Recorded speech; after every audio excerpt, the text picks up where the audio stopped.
am convinced that a daughter would suit both Mr. and Mrs. Weston best. She has had the advantage, you know, of practicing on me like La Baron d'Almaine on La Comtesse de Stalis, in Madame de Genlis's Adelaide and Theodore, and we shall now see her own little Adelaide educated on a more perfect plan. That is, she will indulge her even more than she did you, and belie that she does not indulge her at all. It will be the only difference. How often, when you were a girl, have you said to me, with one of your saucy looks, Mr. Knightley, I am going to do so and so. Papa says I may, or I have Miss Taylor's leave. What an amiable creature I was. No wonder you should hold my speeches in such affectionate remembrance. Goodbye, Mr. Knightley. I grieve that I cannot speak more openly about Harriet Smith, but it is too tender a subject. I worry that our friendship is declining.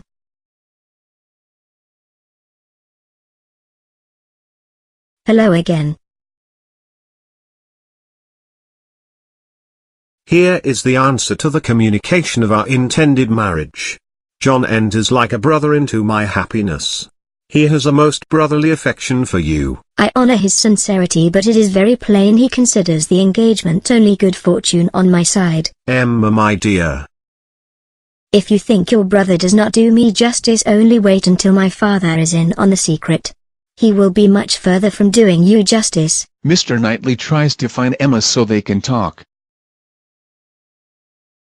Our news was universally a surprise everywhere it spread, but everybody rejoiced in the match.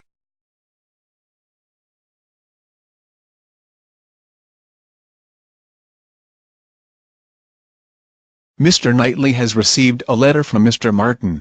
I have something to tell you, Emma, some news. You will not smile when you hear it. Harriet Smith marries Robert Martin. It is not that such a circumstance would now make me unhappy, but I cannot believe it. It seems an impossibility. He has done it and has been accepted. I dare not attempt any immediate reply, for I would betray the most unreasonable degree of happiness. He will think me mad. Emma, my love, are you sure you're not upset? Are you absolutely and downright sure that she accepted him? Do you dare to suppose me so great a blockhead? I am quite sure. I am perfectly satisfied and most sincerely wish them happy. Hello, Father. Hello, my dearest Emma. James has gone to put the horses to. It is time for our daily drive to Randalls. The disguise, equivocation, mystery, so hateful to her to practice, will soon be over. I can now give him full and perfect confidence now that Harriet has moved on. Father and Emma arrive at Randolph. Miss Fairfax has convinced Frank to stay until tomorrow, and they are coming to spend the day with us.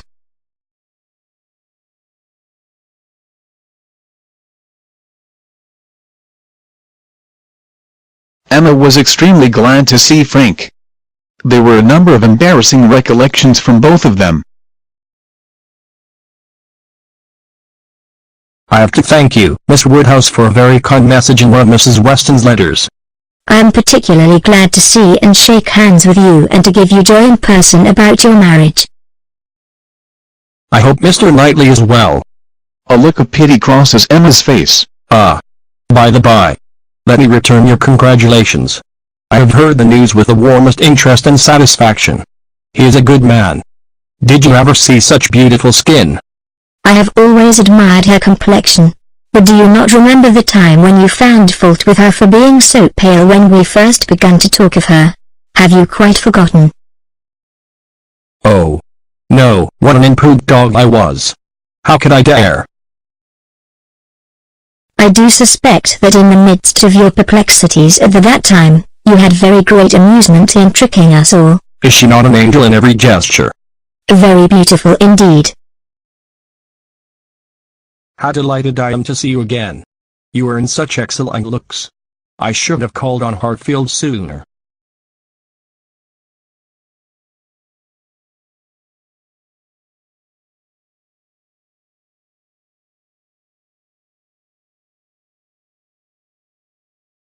How pleased I am that Frank Churchill and I are friends, but I cannot help but compare the two men.